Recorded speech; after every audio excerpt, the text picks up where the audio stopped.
Stop. I know exactly why you clicked on this video. You believe 3 lies. Lie number 1. You're waiting for a burst of motivation, a mystical feeling that will suddenly compel you to work. Lie number 2. You think your failure to act is due to laziness. Lie number 3. You believe the only way to achieve your massive goal is with a massive heroic action. If you keep believing these lies, you will still be exactly where you are right now, 1 year from today. But what if I told you the truth is the opposite? What if the key to unlocking your grand ambition is not a heroic leap, but a simple lie you tell yourself?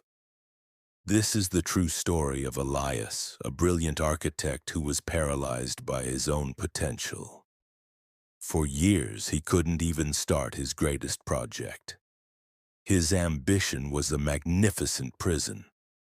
But the moment he agreed to build something completely beneath him, something ugly, something small, he accidentally unlocked the single greatest secret to consistent, unstoppable action. Keep watching. The solution is simpler and much stranger than you think. We've all met Elias. Maybe we are Elias? He lived in the shadow of his own potential, a ghost haunting the cathedral of his mind. Elias wasn't a procrastinator by choice. He was an architect of the impossible.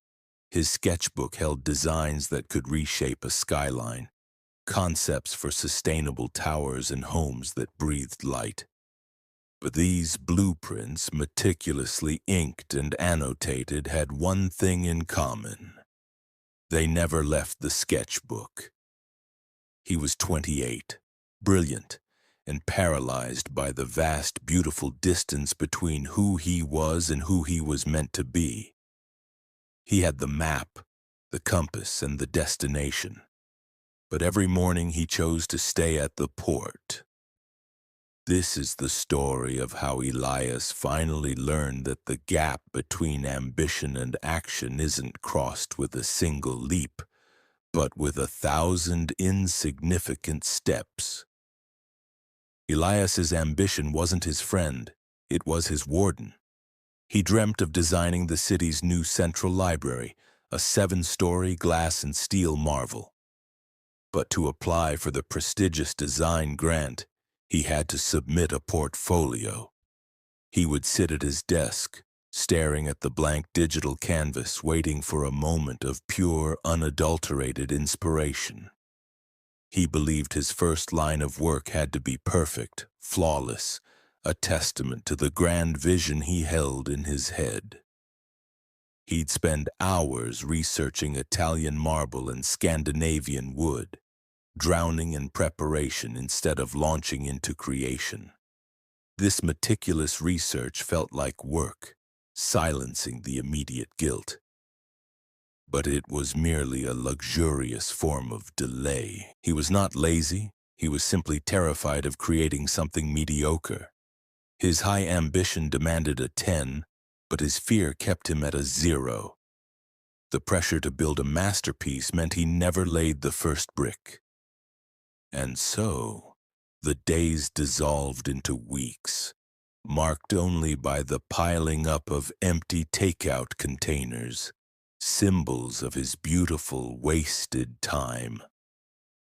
The catalyst arrived not as a dramatic thunderclap, but as a small, gentle rain shower. His grandmother, Clara, called. She needed a new small shed built in her garden to protect her antique tools. Elias scoffed internally. A shed? He designed skyscrapers. This was beneath him. He was ready to refuse, but Clara, sharp even in her 80s, simply said, "Elias, I don't need a masterpiece. I need a box that keeps the rain out." Her words landed with unexpected force. A box that keeps the rain out. Elias realized he was telling himself a lie. I don't have enough time for the small things because I'm saving my energy for the big things. But the truth was, he wasn't spending his saved energy on the big things either. He was simply wasting it. He agreed to the shed, not because it was ambitious, but because it was finite. It had clear, simple boundaries. Elias decided to commit to just 10 minutes of work on the shed every day. Nothing more. No passion, no inspiration required. Just 10 minutes of forced, methodical movement. Day 1. He opened the project file, labeled it Clara's box, and wrote down the dimensions. 10 minutes were up. He felt zero motivation, but he had a win. Day 4. He searched for the cost of lumber. 10 minutes, he had a budget. Day 10. He drew a simple elevation. It was ugly. He wanted to delete it, but he remembered Clara's words. "I need a box that keeps the rain out." He forced himself to stop at the 10-minute mark, leaving the flawed sketch untouched. This was the secret. He wasn't relying on motivation, he was relying on inertia. A body in motion tends to stay in motion. A body at rest tends to stay scrolling. He wasn't trying to finish the shed. He was simply trying to keep his streak alive. The small, deliberate action acted like a key, unlocking a tiny door in his mind. He was no longer the man who failed to work. He was the man who showed up for 10 minutes. The 10-minute rule was a lie he told himself to trick his fear. By the end of the second week, something strange happened. He'd sit down for 10 minutes, but find himself still working at 20. The friction of starting, that heavy, terrifying weight, was gone. He was already in motion.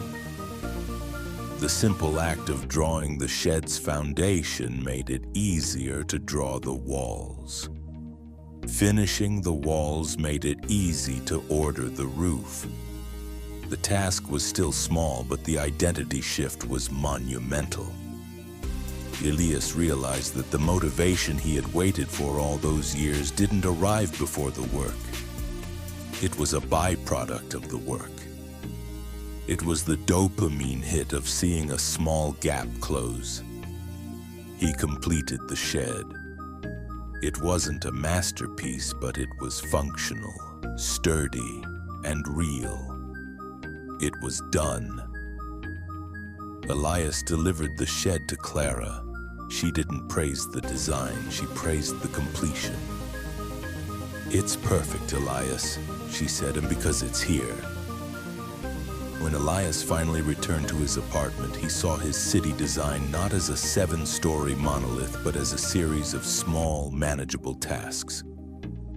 He applied the shed philosophy. 10 minutes a day. He didn't wait for the grand moment to design the whole facade. He designed the first column. He didn't write the whole proposal. He wrote the title page and the executive summary outline. He learned that the ambitious person who calls themselves lazy is not suffering from a lack of will, but a lack of entry points. Your ambition is the fuel. Your tiny immediate action is the spark plug. The key to your massive dream is never a massive action. It's the small, boring, repetitive act of showing up for the next 10 minutes. If you are ambitious but feel paralyzed, stop waiting for the strength to lift the whole skyscraper. Find your shed, lay the first brick, and do it now.